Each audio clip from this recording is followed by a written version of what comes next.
Alright everybody, welcome back. Tomfooleries playing some Priest here. We are 11-1 right now with an absolutely absurd deck. And yeah, let's run the rest of this run, shall we?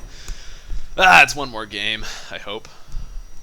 At least we get 2 shots at the 12, but I'm fairly confident that if we're playing against something semi-normal, this is either a mage or a druid that I'm fighting against, I bet. I'd be very surprised to see the mage. I'd be very surprised to see the druid, not surprised at all to see the mage. Not surprised at all to see the mage, as I said. So yeah, here we, in the words of a rogue, here we go. Yeah, this is all great. 4-drop is definitely where I borderline will start pitching things, especially because, yeah, I just got to do a video on mulligan theory at some point, because everybody has their own opinions on it, and Hearthstone is so forgiving that it's so easy to mull something that you shouldn't have mulled and get it back, so it's very easy to get randomly rewarded when you're mulling too, so it's really hard to, you never really get the chance to go back and say, hey, what if I'd done this a different way? Like, what if I hadn't mulled that 3-drop? Or, yeah. My logic in general is pretty much just, I just noticed the guy I'm fighting against name is Anal Wisdom. Greetings. Yep, I got nothing. Go ahead, good sir. Anyway, what was I saying there? Something. Oh, mulligan. I will mostly mulligan 4-drops. If the peak of my mana curve is below 4, I will pretty much always mull a 4-drop, just based on the fact that, I pitch a piloted Shredder and I get back an Alchemy, I don't really care, whereas the odds are I'll get something better than that. Okay, this is unfortunate a little bit. It's not unfortunate because this thing's a problem, it's unfortunate because this thing's such a good solution, but I also just want to play it right now. But at some point, I'm just going to be able to play this and throw that coin out, and it's just going to ace the other 2 things. Either way, I can't not play anything this turn. Yeah, I have to play something, and a mage isn't going to do much with 2 1/1s, I don't think.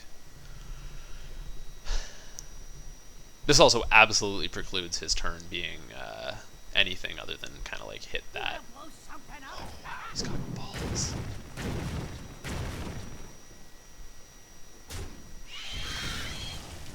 He did have the balls. He did. Yep, coining a 4-drop is absolutely right here.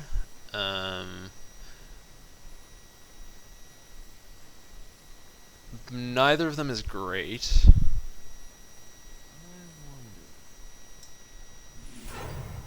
He'll almost certainly full trade for the Alchemy. And I do have Earthen Ring in hand.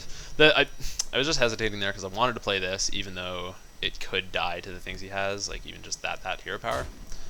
That's inevitable. Doomsayer? No. 2-3. That was pretty ideal. Yep. Alright, tradesies. Like a Noyatron. Zombie Chow, even better. Good. That was exactly what we wanted to see, especially because we now have Alchemy into Belcher, which my next turn, if this is not dead, he suddenly is having a very bad day. Yeah. Oh, that's fantastic. Okay, this is gonna feel so good. Oh yeah. That's a nice Sludge Belcher you've got there. Shame if anything were to happen to it. Oh man, alright. Good stuff. We are now ahead on board, and he has the same number of cards in his hand, but we're up 1 draw. We're ahead on board, ahead in cards in hand, because we do actually have 1 more, because his turn right now and he just drew.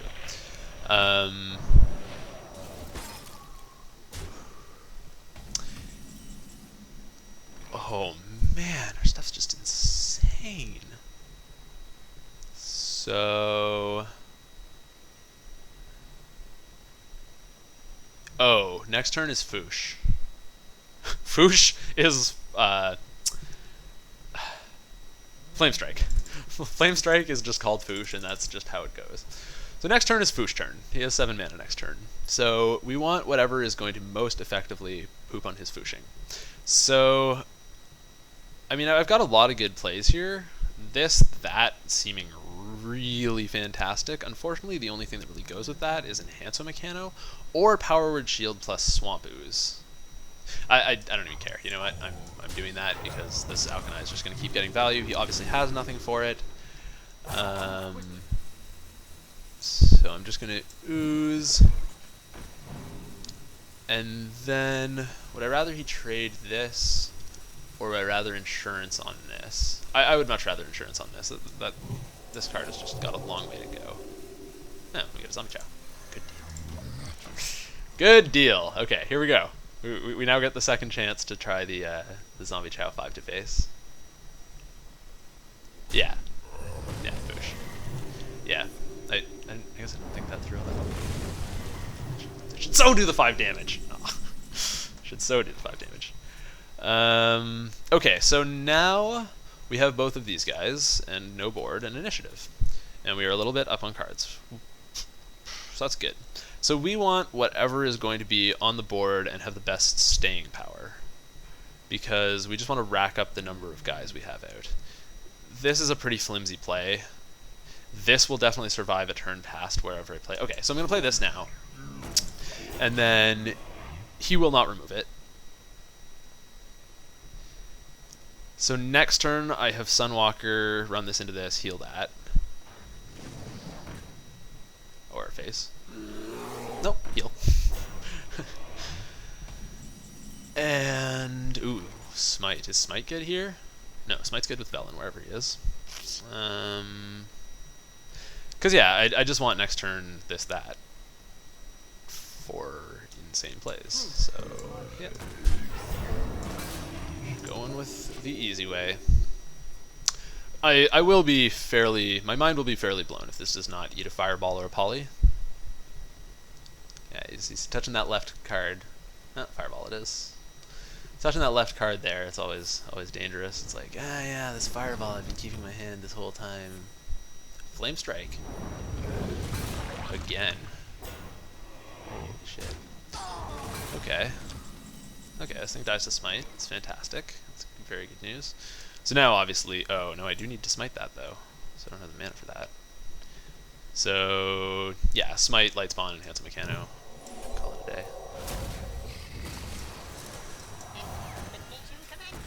Good stuff? I mean, not really, but... This is pretty funny. That is about the most evil-looking, light-themed creature I've seen. Okay, so now, because of that misplay into that Flame Strike, we're actually in some amount of trouble. I really should have played the Sunwalker earlier, when he had the Zombie Chow out on the turn that I could play the Zombie Chow. I am very happy to have Death right now. Oh wow, his hand's air. Oh, that helps a lot. Oh, that also helps a lot. Oh man. Okay, this is fantastic. Alright, so what are we doing here? This thing is stupid and needs to die. This thing is pretty stupid and needs to die. So we do have enough mana for this. So this is getting played for sure. This is running into this for sure. Yeah. And then I'm healing it. It goes up. I get swag.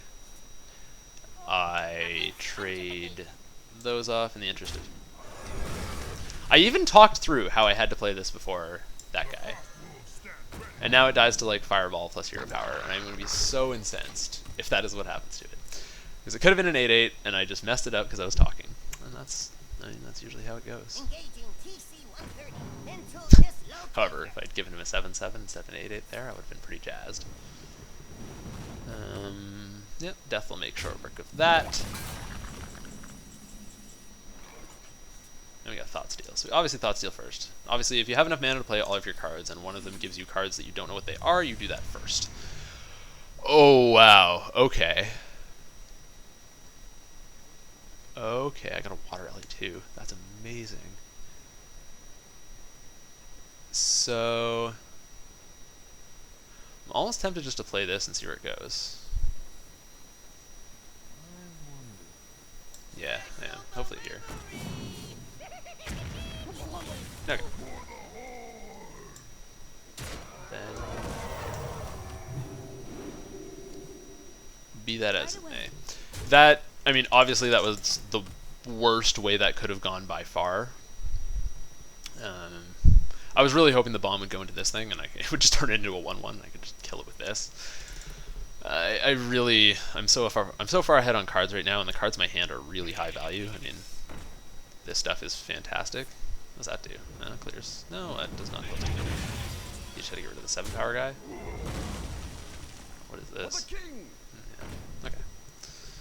Sounds good to me, man. So this turn, we will almost freeze our own guy and think better of it. We will heal this. We will... Honestly, like, Water Alley this isn't bad, but I am just going to freeze this, go to face, and I don't think this stands to wreck us too badly. I mean, Flame Strike obviously wipes me, but it would have anyway, because that could have been finished off by that. Yeah, I don't really see any problems there. Is that Flame Strike? Seriously? No, it's nothing. Holy Fire, I'm going to hang on to. That is somewhat tempting, but doesn't really make sense. So, clear with that, heal it up, play a thing, get to face.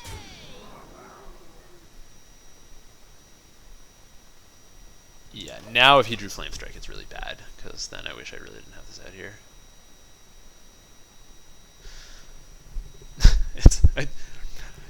Unlike the rogue I played a few games ago, who must have been super sweet player, this does look a lot more like guy who just managed to get 5 Flame Strikes, and it's just where we are here.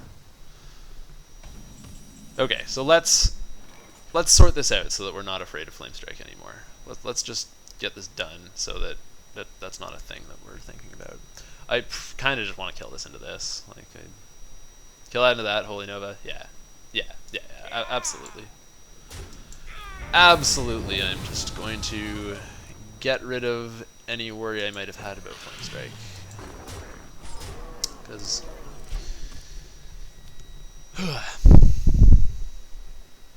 Because if you only got one card to be afraid of, you might as well play around it as hard as you can, right? Alright, well...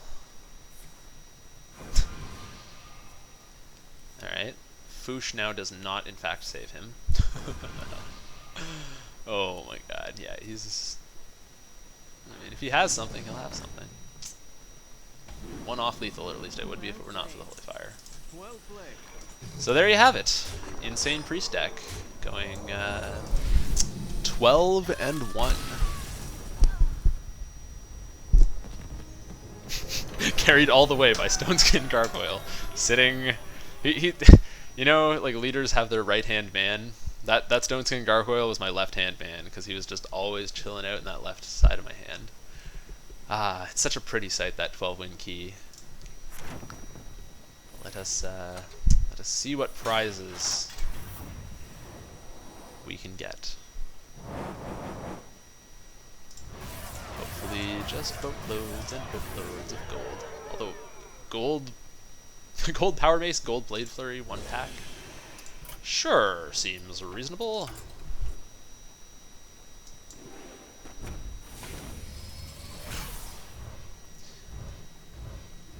And we have ye old Devil Rare pack.